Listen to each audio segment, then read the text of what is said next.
मैंने भी प्रण किया है कि जब तक इन भ्रष्टाचारियों को, इन अपराधियों को, बिहार को बर्बाद करने वाले लोगों को तोड़ेंगे नहीं, तब तक छोड़ेंगे नहीं। मुझे मेरे साथ बदतमीजी हुआ, वो वीडियो जो है पूरे देश में, पूरे बिहार में वायरल हुआ। कुछ लोग जश्न मनाए, उन्हें बहुत अच्छा लगा कि अरे मनीषवा के साथ बदतमीजी हो गया।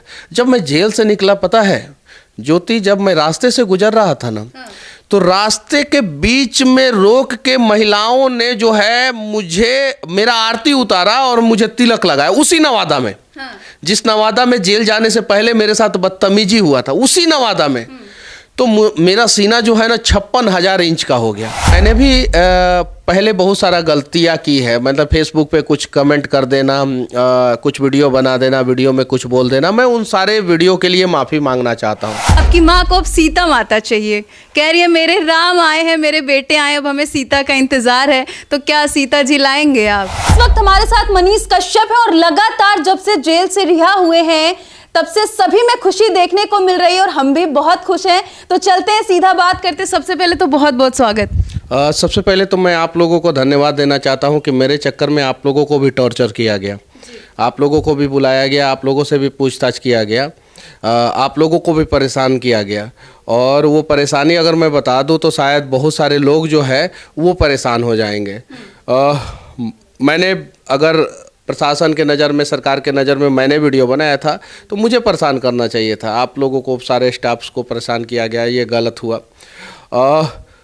जेल से निकलने के बाद मैंने बस यही सोचा है कि भविष्य में किसी भी निर्दोष व्यक्ति को, या अगर कोई आदमी हो, उसके परिवार वाले को बेवजह, उसके दोस्तों को, उसके रिश्तेदारों को, उसके कंपनी में काम करने वाले लोगों को बेवजह बिहार में परेशान ना किया जाए।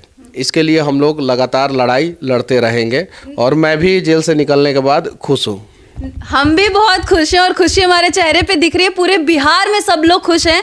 मनीष जी, एक और सवाल करेंगे। 9 महीने बाद आप बाहर आए, जिस तरीके से समर्थकों की भीड़, लोगों का प्यार आपके लिए देखने को मिला, क्या ये उम्मीद थी? क्योंकि कहीं ना कहीं एक दाग लग गया था, एनएसए लग गया है, बहुत अलग अलग चीजें दिमाग में। देखिए, एनएसए में मैं बेल लेके नहीं आया हूँ। एनएसए को खत्म ही कर दिया, कोर्ट ने ही खत्म कर दिया, खारिज कर दिया कि एनएसए तो गलत तरीके से लगाया था सरकार, इसको खारिज करो। यानी जो दाग सरकार ने लगाने का प्रयास किया था, अगर मान लीजिए कि मैं बेल लेके आता, तो बेल लेके आता तो लोग बोलते कि अभी बेल पे है, बेल पे है, बेल पे। एनएसए को कोर्ट ने, मद्रास हाई कोर्ट का मदुरई बेंच ने खारिज कर दिया, खत्म कर दिया। जब खत्म कर दिया तो मुझे खुशी मिला। अगर एनएसए मेरे ऊपर नहीं लगा रहता तो शायद मैं 1 महीना से ज़्यादा जेल में नहीं रहता, जिन धाराओं में इन लोगों ने केस मेरे खिलाफ रजिस्टर किया था। तो बस मैं विनती करूंगा कि कभी भी किसी को इतना परेशान मत कीजिए, इतना डराइए मत कि उसके अंदर का डर ही खत्म हो जाए। आप तो डरे ही नहीं बिल्कुल। मेरे अंदर का डर ही खत्म कर दिया इन लोगों ने। अगर मान लीजिए मेरे ऊपर एक केस बिहार में, एक केस तमिलनाडु में किया होता, मैं जाता 15-20 दिन बाद, 1 महीना बाद निकल के आता, तो मैं डरता। मेरे को इतना दबाया कि उसके बाद से मुझे लगा कि अब दबूंगा तो मर जाऊंगा। तो मैंने प्रतिकार किया, मैंने विरोध किया और मेरे अंदर का डर खत्म हो गया। तो अब तो इन लोगों से लड़ाई होगी। और जहाँ तक मैं अपनी बात करूँ, मैंने YouTube पे या Facebook पे या जहाँ भी वीडियो देखने का बात और मेरी जानकारी का बात, मैंने जेल गेट के आगे, पूरे भारत में जेल गेट के आगे कोई व्यक्ति अगर 15 केस में बेल लेके आ रहा हो, या कोई भी व्यक्ति, कोई भी नेता, कोई भी राजनेता अंदर गया, वो निकल रहा हो बाहर, तो जेल गेट के बाहर जो है मैंने इतना भीड़ तो कभी नहीं देखा है। हाँ, गाड़ियों का काफिला बहुत सारे लोगों का बहुत बड़ा बड़ा होता है, गाड़ियों का काफिला। वो लोग राजनीति में रहते नेता होते हैं, लेकिन ऐसा जेल गेट के बाहर लोगों का भीड़, लोगों का भीड़, इतना भीड़ मैंने अपने जीवन में कभी नहीं देखा। उसके बाद से मैं जेल गेट से मैं निकला और बिहार में जहाँ भी गया, लोगों ने जितना प्यार दिया मैं उसका कल्पना भी नहीं कर सकता था। मैं अपने गांव में गया तो 5-6 किलोमीटर लंबा जाम था। जाम मतलब कि वहाँ पे ट्रक बस नहीं चलता है, वो मेरे गांव का रास्ता है। और आपके समर्थक हैं? हाँ, कम से कम 1 लाख लोगों के आसपास जो है वहाँ पे लोग पहुँचे थे। जेल में से मैं एक दिन पहले निकलने वाला था, तो एक दिन पहले जो है ना, उस दिन भी उतना ही भीड़ था। अगर हम लोग बताए होते तो और ज़्यादा भीड़ होता। तो लोग जो है बाह फैला के जो है प्यार दिए, तो मुझे अच्छा लगा। क्या लगता है अब आगे का क्या कुछ आप आगे करने वाले हैं? सबके मन में यही सवाल है कि मनीष कश्यप अब आगे क्या करेंगे, राजनीति में जाएंगे या फिर अभी पत्रकारिता करेंगे? क्योंकि बहुत लोग हमसे भी पूछ, मैं आप जैसे लोगों को टूटने नहीं दूंगा। आप लोगों ने जो साथ दिया, आप लोगों को परेशान किया गया, आप लोगों के घर पे फ़ोन किया गया, आप लोगों के गार्जियन को फ़ोन किया गया कि छोड़ दे कंपनी, ना काम करे, उसके बावजूद भी आप लोगों ने साथ दिया। आप जैसे लोगों को हम लोग टूटने नहीं देंगे। और ऐसे अनेकों लोग जो है बिहार में हैं, जिन्हें बस एक उम्मीद की ज़रूरत है, एक रास्ता दिखाने वाले की ज़रूरत है।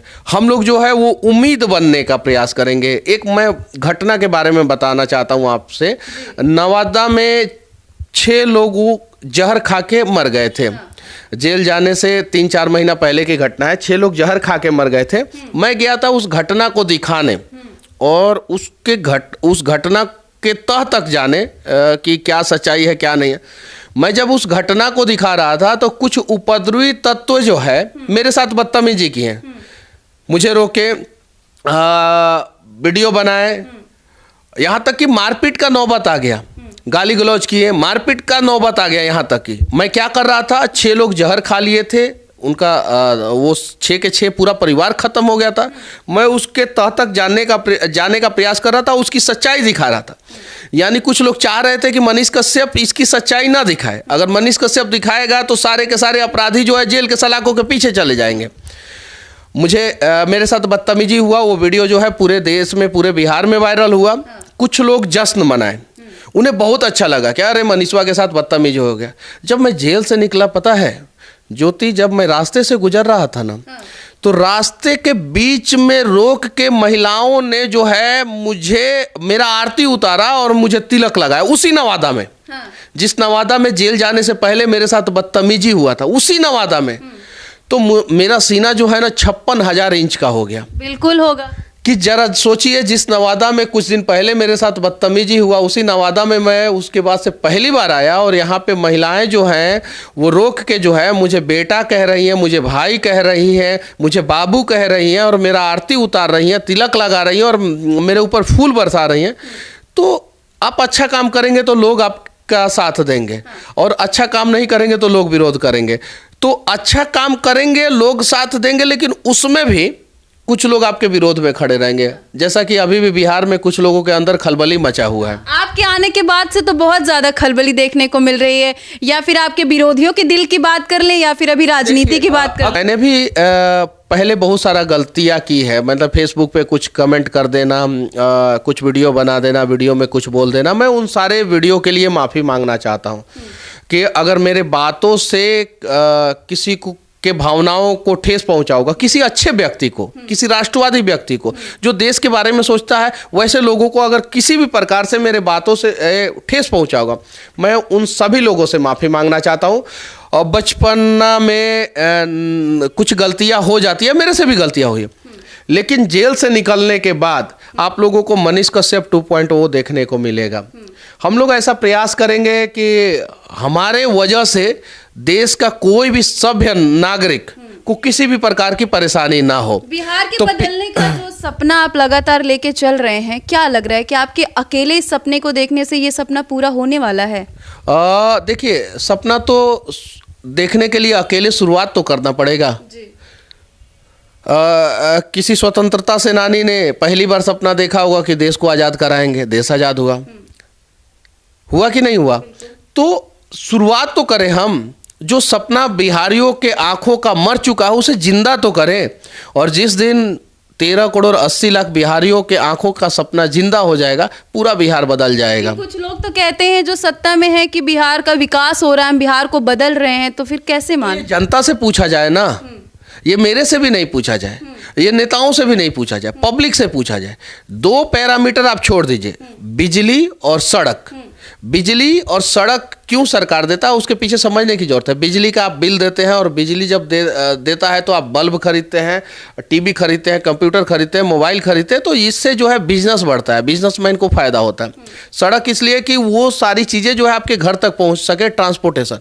बिजली और सड़क जरूरी है, मैं ये नहीं कह रहा हूं कि बिजली और सड़क नहीं जरूरी है। बिजली और सड़क के अलावा अगर आप जनता का विकास करना चाहते हैं तो शिक्षा, स्वास्थ्य, किसान और रोजगार, ये 4 सेक्टर में अगर आप काम कर रहे हैं तो समझिए कि सरकार जो है उस राज्य की काम कर रही है। शिक्षा, स्वास्थ्य, रोजगार और किसान। किसानों की स्थिति बिहार में आप देख लीजिए कैसा है। समय पे खाद नहीं मिलता है, गन्ने का भुगतान समय पे नहीं होता है, एमएसपी नहीं मिलता है, न्यूनतम समर्थन मूल्य नहीं मिलता है, पैक्स जो है धान, गेहूं, मक्का खरीदते नहीं है। गवर्नमेंट से जब पूछा जाता तो लगातार कहते कि विकास हो रहा है। सरकारी आंकड़ों में जो बिहार में विकास भूत बन गया है। भूत से डर लगता है ना, सबको डर लगता है। आपको भी पता है भूत होता है, मुझे भी पता है भूत होता है, कुछ लोग कहते हैं भूत नहीं होता है। भूत से डर सबको लगता है, लेकिन भूत दिखता नहीं है। वैसे ही नेताओं के द्वारा विकास किया जा रहा है, लेकिन पब्लिक को विकास दिख नहीं रहा है। तो बिहार में जितना विकास है वो भूत बन गया है। आप जाके देखिए हॉस्पिटल में स्थिति क्या है, हॉस्पिटल में आप जाके देखिए एजुकेशन डिपार्टमेंट का क्या स्थिति है, नीचे से लेकर ऊपर तक करप्शन फैला हुआ है। अब देखिए रोजगार की स्थिति क्या है। बिहार में वर्तमान समय में कम से कम 2 करोड़ लोगों को बिहार में रोजगार नहीं मिलेगा ना, तब तक पलायन नहीं रुकेगा। तो ऊंट के मुंह में जीरा, आप 50,000 को दे देते हैं, 1 लाख को दे देते हैं, ये क्या है? चुनाव से पहले जो है कि नियुक्ति पत्र बांट दिया जाता है, वो सिर्फ और सिर्फ चुनावी मतलब कि प्रोपोगेंडा है। आप दीजिए ना, आप इंडस्ट्री को लेके आइए, आप टीसीएस को लेके आइए, टेक महिंद्रा को लेके आइए, आप विप्रो को लेके आइए, इन्फोसिस को लेके आइए, माइक्रोसॉफ्ट को लेके आइए, गूगल को लेके आइए, फॉक्सकॉन को लेके आइए, एप्पल को लेके आइए, आप जॉन डियर को लेके आइए, आप टाटा को लेके आइए। देखिए अभी हम बिहार का किसी भी शहर को, सबसे बड़ा शहर पटना है, उसको अगर देश के शहर पूना, अहमदाबाद, बेंगलुरु, हैदराबाद, चेन्नई, दिल्ली, ग्रेटर नोएडा, गुड़गांव, ऐसे शहरों से अगर तुलना करते हैं, इंदौर से तुलना करते हैं, तो हमारा पटना कितना पीछे दिखता है? बहुत पीछे। 40 साल हम लोग पीछे हैं। 40 साल पीछे है।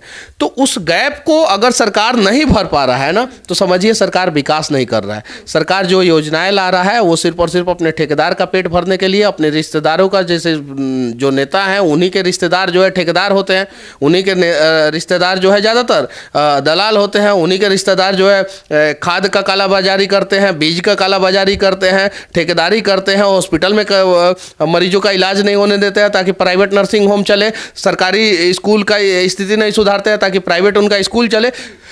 तो ये स्थिति है।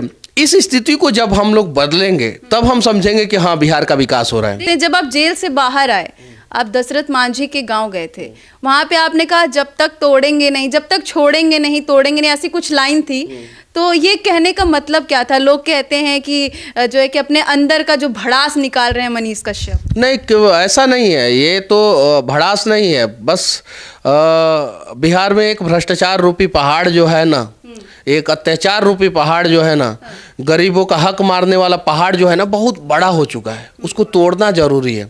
उसको तोड़ेंगे तब बिहार के गरीबों का विकास होगा। उसको तोड़ेंगे तब जो है पलायन रुकेगा। उसको तोड़ेंगे तब जो है शिक्षा व्यवस्था सुधरेगा। उसको तोड़ेंगे तब जो है कोई माँ, कोई बहन, कोई भाई, कोई चाचा, कोई काका अपना इलाज जो है अस्पताल में एकदम अच्छे ढंग से करा पाएंगे। तो उसी को तोड़ना है। तो ये तो लाइन जो है दशरथ मांझी का है कि जब तक तोड़ेंगे नहीं तब तक छोड़ेंगे नहीं। और मैंने भी प्रण किया है कि जब तक इन भ्रष्टाचारियों को, इन अपराधियों को, बिहार को बर्बाद करने वाले लोगों को तोड़ेंगे नहीं तब तक छोड़ेंगे नहीं। और जो बिहार की विकास करने का बात करते हैं, बिहार का विकास करना चाहते हैं, बिहार को आगे लेके जाना चाहते हैं, उन लोगों के साथ मिलके ये काम करेंगे। करीब 9 महीने के बाद आप बाहर हैं और एक तरह से कहे तो आपका एक पुनर्जन्म हुआ है। तो अब क्या लगता है कि किस तरीके से आप अपनी फैमिली के लिए टाइम निकाल पाएंगे? क्योंकि कहीं ना कहीं आप पूरे बिहार को ही टाइम देते थे पर परिवार को नहीं दे पाते। पहले भी मैं परिवार को समय नहीं दे पाता था और अभी भी परिवार को समय नहीं दे पाता हूँ। मैं सोचता हूँ कि मेरी माँ का दर्द दूर करने के लिए जो है अनेकों बेटा हैं आज के समय में। मैं जेल गया तो मुझे दिखा बहुत सारे लोग जो है साथ देते थे, मम्मी के साथ खड़े थे, बोल रहे थे कि नहीं। लेकिन आपकी जगह कोई नहीं ना ले सकता, जो आंसू हमने देखा आपकी माँ की आंखों में, जो उनके दिल में वो दर्द। मेरी माँ को 2 बेटा है, एक छोटा भाई भी है मेरा, तो वो मतलब कि माँ के साथ है और मैं जो है बिहार की तमाम माँओं के साथ हूँ, तो मैं अपना काम कर रहा हूँ और करता अब रहूँ। आप इमोशनल क्यों हो रहे हैं? देखिए 9 महीना सलाखों के अंदर रहने के बाद अगर आप आते हैं, अपने परिवार से मिलते हैं, अपने दोस्तों से मिलते हैं, अपने कंपनी में काम करने वाले लोगों से मिलते हैं, तो थोड़ा सा अजीब लगता ही है। मेरे साथ गलत हुआ और बहुत गलत हुआ। अगर पूरा दुनिया जानता है, अगर मैं गलत होता तो NSA मेरे ऊपर से कोर्ट खारिज क्यों कर देता, हटा क्यों देता? बोलता कि बेल ले लो, बेल ले लो, इसमें चलता रहेगा केस, लेकिन खारिज कर दिया कोर्ट ने, हटा दिया। ये चीज़ें उस NSA की वजह से जो है ना, कुछ लोगों ने मुझे देशद्रोही बनाने का प्रयास किया। बोलते भी थे, हमसे भी बोलते थे कि NSA लग गया है, नेशनल सिक्योरिटी एक्ट, राष्ट्र के लिए खतरा है, वो देश के लिए खतरा है। कोर्ट ने बोला नहीं, ये तो खतरा नहीं है, हटाओ ये केस, गलत लगाए हो तुम केस। अब जरा बताइए, मेरा जो इज्जत गया है उसे वापस कौन करेगा? जिन लोगों ने NSA लगाया है उन लोगों के साथ क्या होना चाहिए?